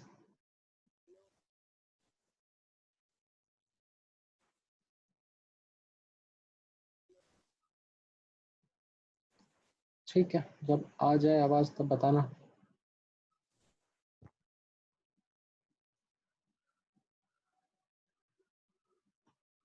All right then,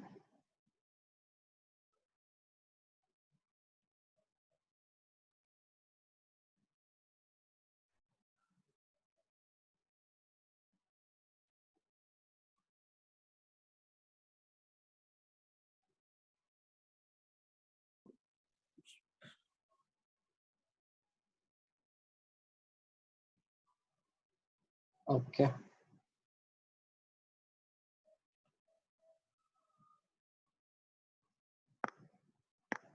next question कौन सा है इसमें, 44, हाँ 44 भी बता देते हैं, 44 भी अच्छा क्वेश्चन है। 44 में कैसा है दैट देखो अभी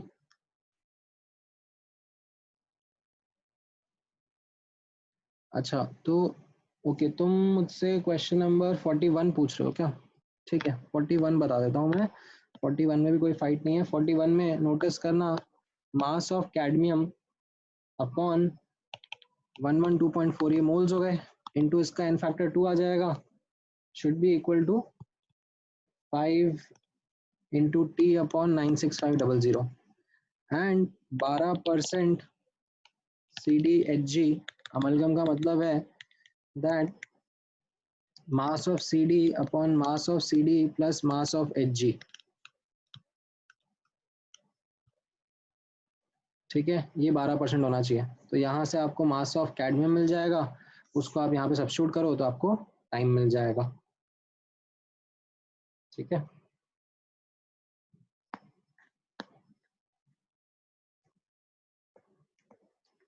okay, 44th question. So 44th question में ऑब्जर्व करना, अभी स्टार्टिंग में क्या है, दोनों का कॉन्सेंट्रेशन 1 मोलर है, ठीक है, एम्प्लाइज स्टैंडर्ड कंडीशन है, ठीक है। So which ion reacts first can be analyzed using SRP data, ठीक है। तो यहाँ पर नोटिस करना E0 of Bi3 plus Bi and E0 of Cu2 plus and Cu ये दिया हुआ है। ये 0. कितना बोला जा रहा है 344 वोल्ट है एंड ये 0.226 वोल्ट है। तो कौन सा पहले रिएक्ट करेगा? जिसका SRP ज्यादा होगा, ठीक है। कैथोड पर बात हो रही है ना ये। अब आपको बोला जा रहा है कि ये इलेक्ट्रोलिसिस चल रहा है, ठीक है। तो क्या हो जाएगा नाउ Cu2 प्लस का कॉन्सेंट्रेशन धीरे धीरे डिक्रीज कर जाएगा, ठीक है। वाइल Bi3 प्लस का तो कॉन्सेंट्रेशन वही रहेगा अभी, क्योंकि Bi3 प्लस तो रिएक्ट नहीं कर रहा है, ठीक है। अब क्या हो जाएगा, अब अगर मुझे देखना है कौन जीतेगा, ठीक है। Now who wins can be seen using RP data, ठीक है। स्टैंडर्ड की जरूरत नहीं है, अब हमें एक्चुअल रिडक्शन पोटेंशियल का डेटा देखना पड़ेगा। तो अब इसको कैसे वर्कआउट करेंगे, यहाँ पे नोटिस करना। सो Bi3 प्लस का उतना ही रहेगा क्योंकि Bi का कॉन्सेंट्रेशन चेंज नहीं हुआ है, ठीक है। And this should become equal to Cu2 plus का RP,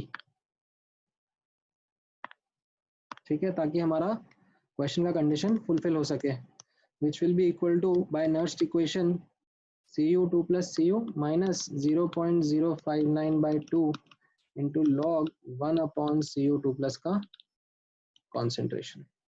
तो इससे आपका Cu2 प्लस का कॉन्सेंट्रेशन आ जाएगा, जहां पर bismuth would start to win, ठीक है।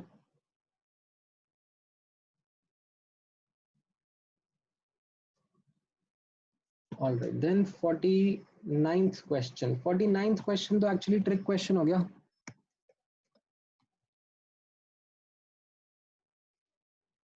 Actually आप लोगों के doubts बीच में कम हो गए क्या? Because start of the lecture में जब मैंने देखा था तब थोड़े ज़्यादा doubts थे, अभी बीच में आप लोगों ने doubt delete मार दिए कुछ।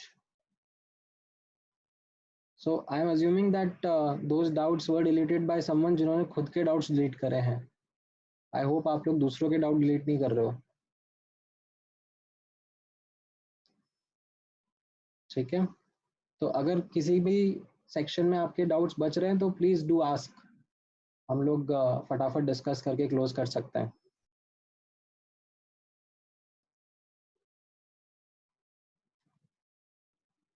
ओके, सो 49th क्वेश्चन में 49th क्वेश्चन क्या था? हाँ, 49th question is actually a trick question. यहाँ पर ऑब्जर्व करना दैट एनोड पर एंड कैथोड पर इलेक्ट्रोड्स भी पार्टिसिपेट करेंगे कंपटीशन में। सो एनोड पर NO3 2- वाटर एंड निकल इलेक्ट्रोड में एक्चुअली निकल इलेक्ट्रोड जीत जाएगा, एंड कैथोड पर निकल 2+ आयन वर्सेस वाटर वर्सेस निकल इलेक्ट्रोड में अगेन निकल 2+ आयन जीत जाएगा,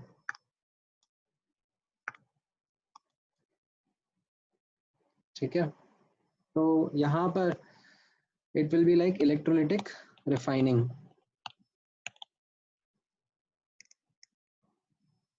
इसमें फिर निकल के सोल्यूशन में मोलारिटी चेंज ही नहीं होगी,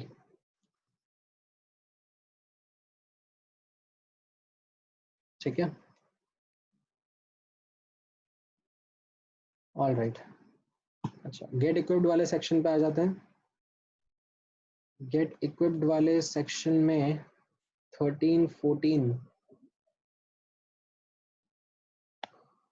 ऑल राइट, सो 13th क्वेश्चन का डाउट तो ये इलेक्ट्रोलिटिक रिफाइनिंग वाला ही हो गया ना।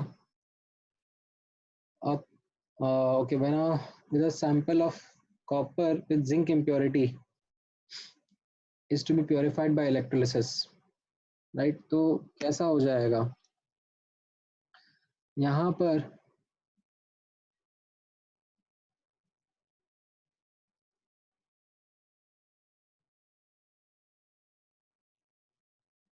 कैथोड पर तो प्योर कॉपर लगाना पड़ेगा,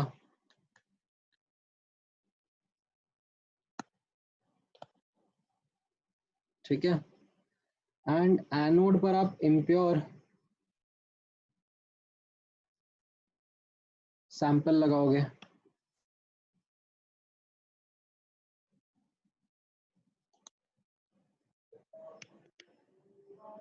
इम्प्योर सैंपल आप लगाओगे तो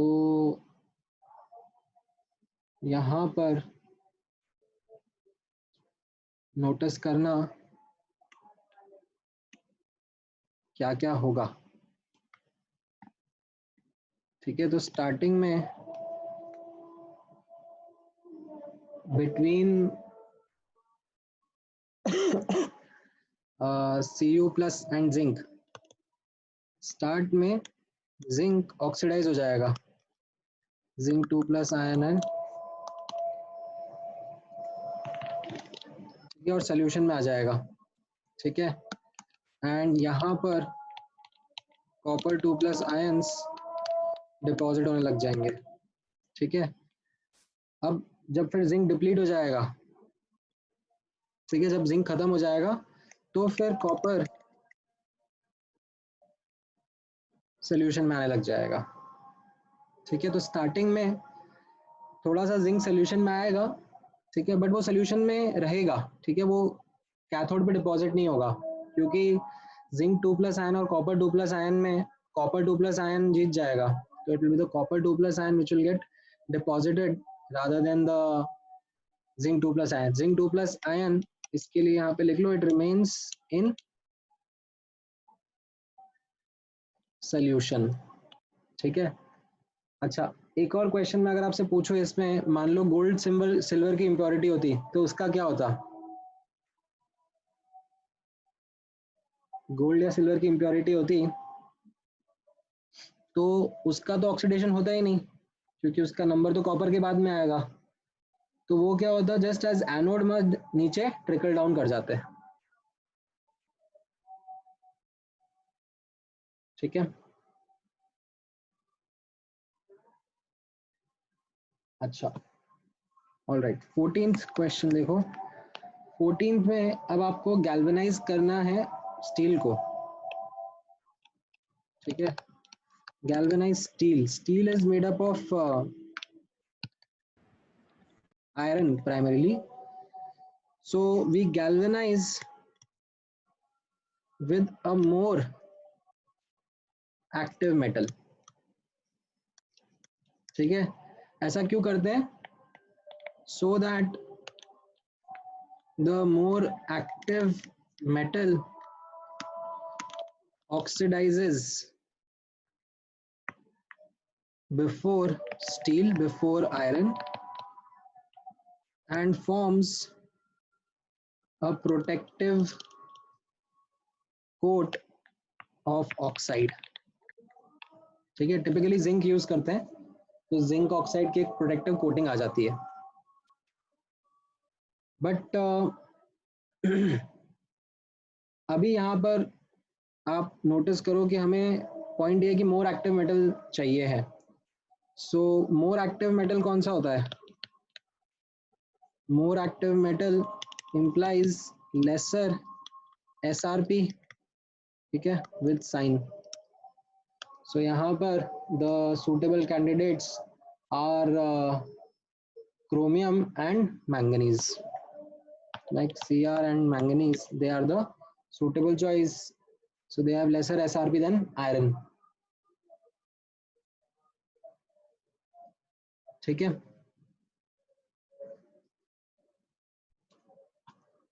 All right, then 29 and 36, okay, 29 में क्या है, during electrolysis of O2 is evolved at anode. हाँ तो इसमें तो आप कर लो ना, क्या दिक्कत है। फ्यूज्ड NaOH में भी निकलेगा ना, क्योंकि फ्यूज्ड NaOH में OH माइनस ऑक्सीडाइज होगा एंड OH माइनस ऑक्सीडाइज होके O2 गैस ही बनाएगा। मतलब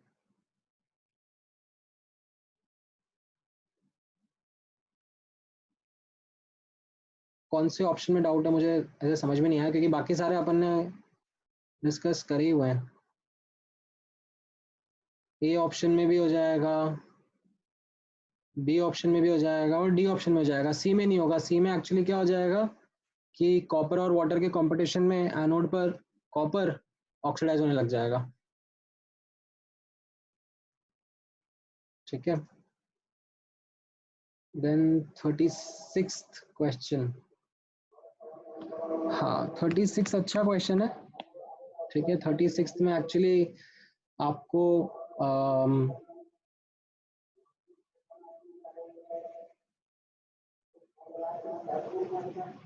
ये ऑब्जर्व करना है दैट जो अमाउंट ऑफ चार्ज है वो Fe3+ डिस्ट्रीब्यूट करेगा। ओके, Fe3+ का कुछ पार्ट Fe में जा रहा है एंड कुछ पार्ट Fe2+ में जा रहा है। ठीक है, तो अब यहाँ पर नोटिस करना, इस केस में n फैक्टर 3 रहेगा एंड इस केस में n फैक्टर 1 रहेगा। ठीक है, so total charge is equal to total equivalent of Fe3+, but दो अलग तरीके से ये यूज हो रहा है। सो मोल्स ऑफ Fe3+ इंटू 3, ठीक है, जो कि Fe सॉलिड में जा रहे हैं, एंड मोल्स ऑफ Fe3+ जो कि Fe2+ में जा रहे हैं, उनके लिए n फैक्टर 1 रहेगा।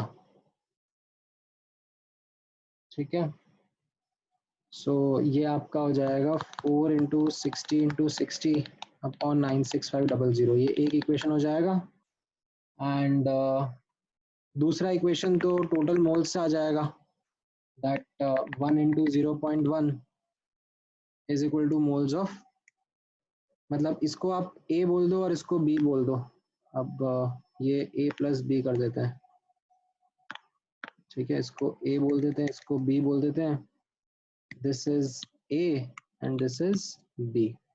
तो दो इक्वेशन, दो अननोन A और B सॉल्व हो जाएंगे।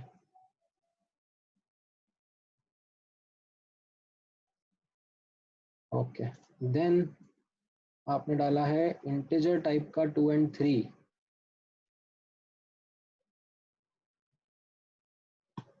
इसमें क्या दिक्कत है? इंटीजर का जो 2 है उसमें एसिडिफाइड वाटर में अब आपको ये रिएक्शन देखना ना क्या होगा। एनोड पर आपका एसिडिफाइड वाटर है तो आप H+ ही ले लो, चलो ठीक है। Essentially H2O is going to give you O2. H2O is going to give you O2 plus 4H plus 4 electron, and cathode पर you will have 2H2O plus 2 electron is giving H2 gas plus 2 OH minus। ठीक है, आप इसको 2 से multiply करो और add करो तो जो रिएक्शन मिलेगा आपको वो मिलेगा that 6H2O is giving you O2 plus 2H2 plus 4H plus 2 OH minus। ठीक है, प्लस एक्चुअली 4 OH माइनस। तो देखा जाए तो ये इक्वलेंट टू 4H2O है, तो यहाँ से ये सब्ट्रैक्ट हो जाएगा, तो ये बचेगा 2H2O is giving O2 plus 2H2। अच्छा, बट ठीक है, मतलब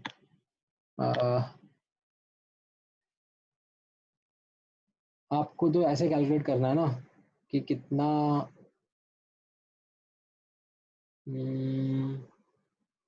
okay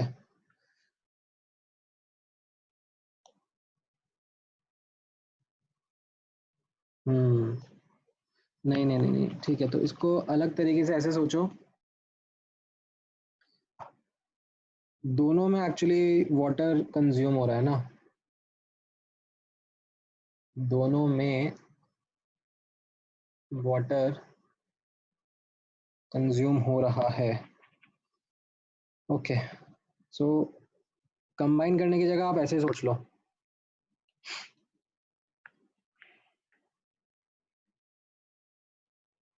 so if you look at it from this reaction perspective, 4 moles of electron consume 2 moles of H2O at anode and 4 moles of H2O at cathode। ठीक है, तो actually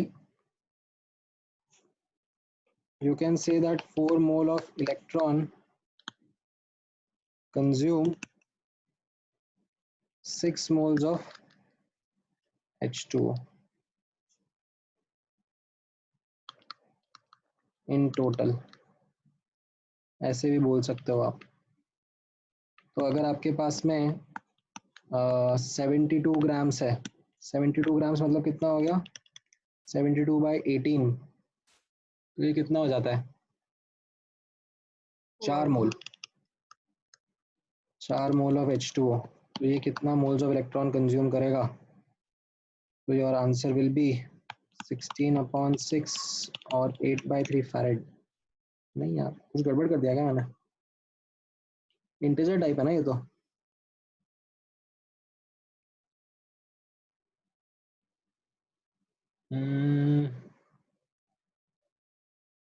अब acidified water बोला है, तो मे बी सोल्यूशन में actually मुझे ये नहीं लेना चाहिए। ओके, ये गड़बड़ हो जा रहा है, ये नहीं लेना चाहिए मुझे, मुझे लेना चाहिए H+।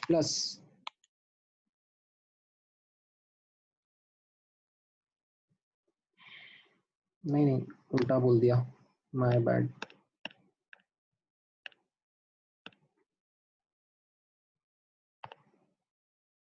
ये नहीं लेना चाहिए, वाई, बिकॉज एसिडिफाइड बोला हुआ है अगर, तो इसका मतलब हो गया कि 2H+ + 2 electron giving H2,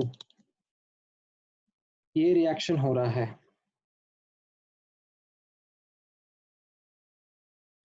at cathode, because acidified water बोला जा रहा है। सो 4 मोल of electron is consuming 4 mole of electron is consuming 2 mole of H2 at anode। बस यही लिखना चाहिए मुझे।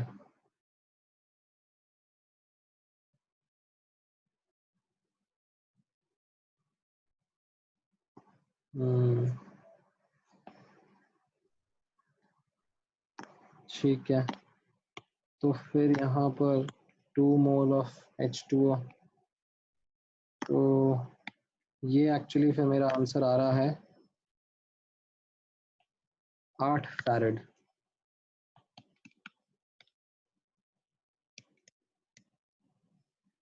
पीछे आंसर क्या है इसका,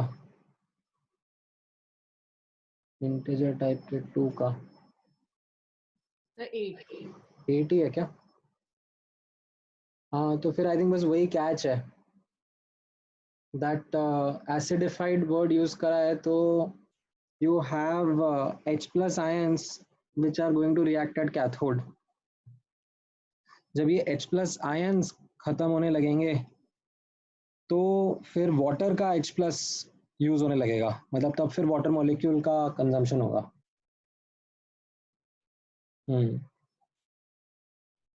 ठीक है, ओके। देन इंटीजर टाइप में थर्ड क्वेश्चन, इंटीजर टाइप में थर्ड क्वेश्चन कहाँ गया integer type?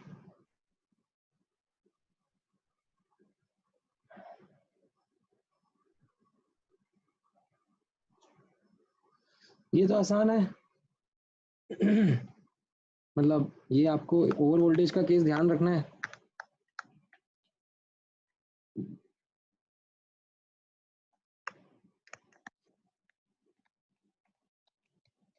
Case of over potential है ये, तो इसमें क्लोरीन गैस लिबरेट होगा।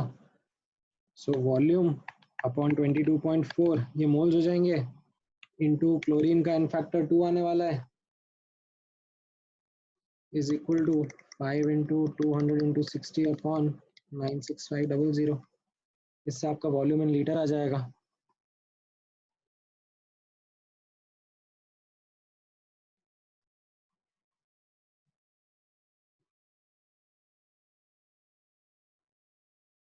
ठीक है, ऑल राइट। सो आप लोगों ने इतने ही डाउट डाले हुए थे, इसके अलावा और कोई डाउट आपको पूछना है? अदरवाइज नेक्स्ट लेक्चर का टारगेट जो है वो सैटरडे को है, मैं यहाँ पे लिख देता हूँ। और नेक्स्ट लेक्चर, ठीक है, दिस इज ऑन 23rd ही है ना, सैटरडे। हाँ, so 23rd Saturday 8 to 11 AM। ठीक है, ये दादर बैच के साथ में रहेगा। एंड इसके लिए आप लोग वीडियो लेक्चर 7, 8, 9 देख के आओगे। ठीक है, कंडक्टिविटी वाला पार्ट है, तो इसमें इनफैक्ट 7th लेक्चर में तो most of the part is doubt discussion only, तो effectively it is 8th and 9th lecture only. आप ये देख के आओ। एंड बुकलेट में, ठीक है, आप FBO एंड FBS को तो कंप्लीट कर लो। ठीक है, ये आप कंप्लीट कर लो। एंड कुछ सिलेक्टिव क्वेश्चंस हैं जो कि मैं आपको बता देता हूँ, ये मैं ग्रुप पे डाल दूंगा। ठीक है, other sections will put on group, तो वहां पर आप देख लेना। सो ये थोड़े से डिफिकल्ट वाले क्वेश्चंस रहेंगे, जिनको आप ट्राई करोगे तो आपका इलेक्ट्रोलिसिस वाला पार्ट भी थोड़ा सा अच्छे से कवर हो जाएगा। ठीक है, चलो, ऑल राइट। कुछ और डाउट है किसी को, कुछ पूछना है?